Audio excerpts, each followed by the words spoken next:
stop this bad habit to win more games in Rainbow Six Siege, I'm going to be going over a ton of habits that will help you guys in the new season and moving forward, because the last tip probably is going to help you a lot, so watch until the end. The first thing I have for you guys is that you are way too impatient. Listen, whenever the clock gets to maybe around minute left, like you guys start like peaking so much because like, you know, you've been sitting inside the entire time. You have to be patient. I'm not saying that you have to literally like sit there and do nothing and wait for them to come to you, but like a lot of you guys die because of timing when really you just peak at the wrong time. So you need to learn when to be passive and when to be aggressive, but you have to learn to also seize the opportunity. I think you should be aggressive when the enemy is making a mistake. Maybe they misdroned, maybe they're taking the building too fast, or maybe they're taking it too slow. But you should be passive when you want to force them to make an important decision, which you know as you're defending or attacking. So a lot of you are impatient and you need to fix that. This also means don't take every gunfight that you need. Understand there's some gunfights that you have to let go, because if you take them, then, you know, if you're the position you are on the map, is it good or bad? The second thing I want to go over is autopiloting too much. So many of you guys maybe know, I think the other night I was playing with someone and they typed in all chat,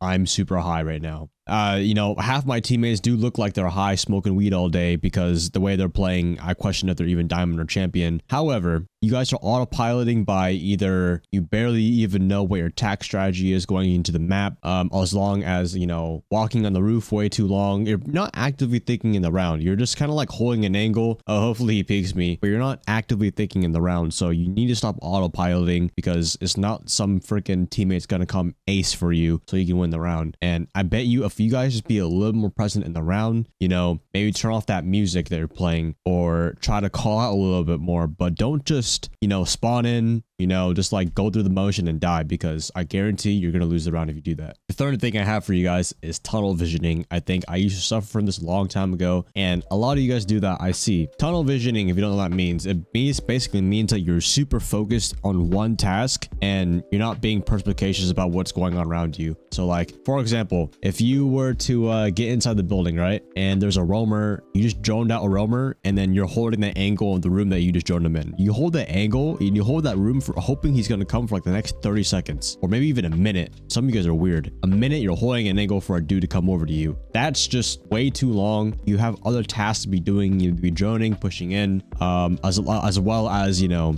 oh yeah, I'm gonna flank on this guy, when you probably shouldn't be flanking. So it's very, very important that you pay attention to the clock. That will help you not tunnel vision too much. One thing that kind of helped me out is realize when you are tunnel visioning, if you find yourself really focused into a round like this, right? I used to do that a lot. I would mentally check in and be like, bro, why are you so tense? Like I would be so tense, you know, you have to loosen up. That will help you not be so nervous and tunnel vision too much. You know, actively tell yourself, okay, what's next do I need to do? This will get you in the motion. That way you're not always just stuck on one task and then boom, next thing you know, it's just like, it's basically like you froze your mind like halfway in the round and you're just missing out on so much information. The next point I want to get to is not watching for spawn peaks. Now, a lot of you guys do not watch for spawn peaks when you go out. I think all the time I'm always like, all right, watch for spawn peaks. You know, don't just mindlessly walk out of spawn, especially if you're a hard breacher. Don't just mindlessly walk out of spawn, because most of the time people spawn peek. People are, I don't know. I mean, I'm personally not a big fan of spawn peeking. I think it's a waste of a life playing in the round, especially a game like Siege. But people are going to do it, especially the Alba 1.5s. Always be ready for it. It's a free kill. You know,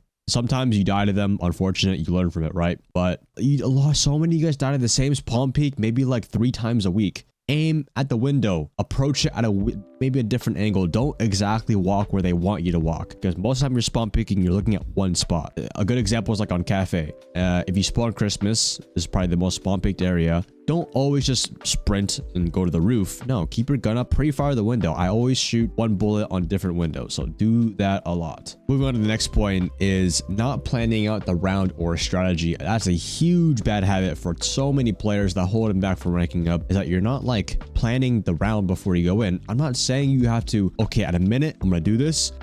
Maybe 15 seconds later, I'm going to do that. No, don't micromanage it, but like have an idea. You know, this is what I call default takes. Default takes are basically certain parts of the map that you always isolate when you're trying to go for a plant on whatever bomb site it is. So plan out what operator are you playing? Why are you playing the operator? This comes back to autopiloting. Don't just pick Twitch if you're trying to sit on the roof because you're gonna lose. Pick Nomad in case you want to watch a certain flank, in case you need stun grenades and we want a good gun. Pick Zofia, Ash, you know, Ayana. So have a reason. Well, where am I going on the map and what operator is gonna help me the most? If you ask that question, you're gonna literally like, it's gonna like actually help you out so much.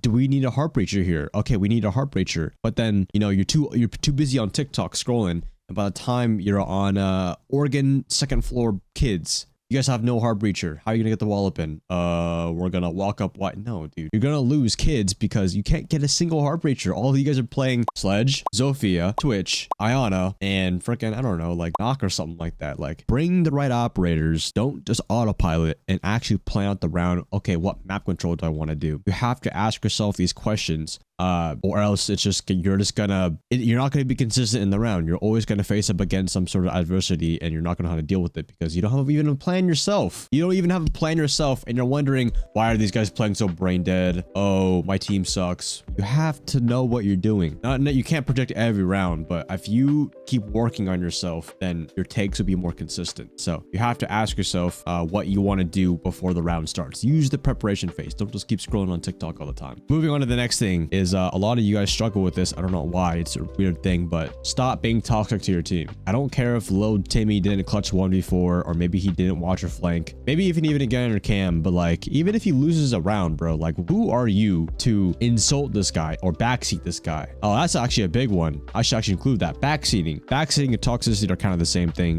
when it comes to certain things, but you have to understand you are playing your own game. If you die, you should not be saying a word unless you're trying to either form a plan or give a certain call out to see on a drone. Don't be like, yo, just push that guy, bro. Just push him. No, to your right.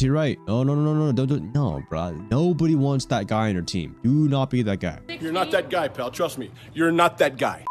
Don't backseat. Do not be toxic. Examples of being toxic is probably saying, oh my God, you suck. Or like, oh my God, guys, why do we suck so bad? Why in the world would you make your team hostile towards you? Why would you make it a 1v9 when it should be a 5v5? Why would you do that? There's no benefit of you bitching to your team. Nobody wants to hear you complain. It's such an immature thing to do. You want to be toxic, just mute your mic. I don't know, say it. That's what I do sometimes. Like if I'm really mad at a teammate, I won't say it in game chat. I don't need to tell them that. I would literally just mute. I just won't talk in game. I'll just rant to myself. You can do that to yourself if you want to. Stop being toxic. There's no point in doing that. Moving on to the last point. I think this is one of the most important ones. It's one I struggle with a very, very long time. I would say it's being doubtful. Being doubtful of, you know, not fully committing to a gunfight. Maybe it's a certain part of map control. You know, like, oh, maybe I should push that room. Maybe I shouldn't. And you don't have confidence in yourself and you're not going to be able to flow correctly. Think about the best time. Like, think about your best moments in Siege. The time you clutched up, the time you got a 4K that won you the round, you know, whatever it is, a really good moment. Where were you